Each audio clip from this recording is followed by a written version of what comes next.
काहे न फसनी गे।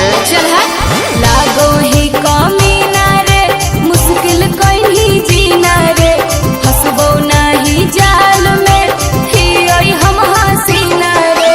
दूरे रहना हमसे, तेरे बाप की नहीं खेती है।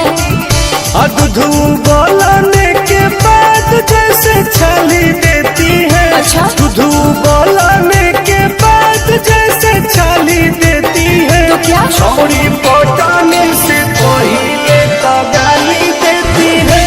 माल पटाने से पहले तो गाली देती है। देहु पट जानी गे। सपना देख रहे हो।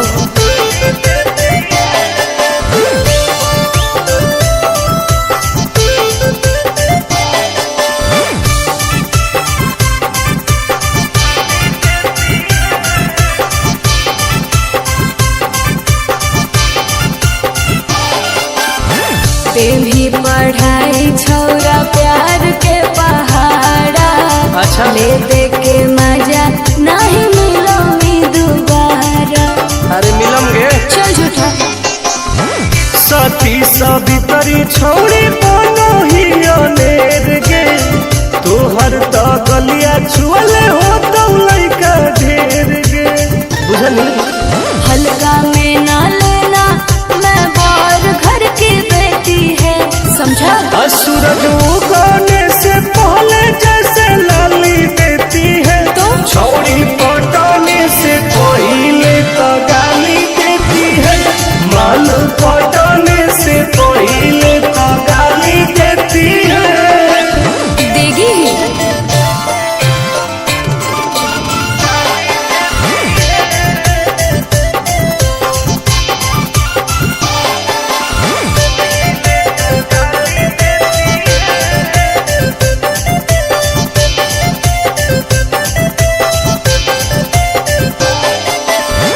दूरे तू रहिए नहीं आई है हमारा पास रे। जिंदगी तू नाश कर में आनंद प्रकाश रे। विश्वास कले ना कर ओई बहु अपना पावर में तो घट जैतौ घाटा न। तुम के नहीं जानो हो ही रहो हो कई पटना। मैं क्या करूँ यदि हमको दोगे दाव, तो मैं भाव नहीं लेती है। अरे बात में चटेला ओठ लाली देती है। छौड़ी पटाने से पहले तो गाली देती है। माल पटाने से पहले तो गाली देती है। लड़कियां ऐसे ही पहले गाली देती है। अच्छा।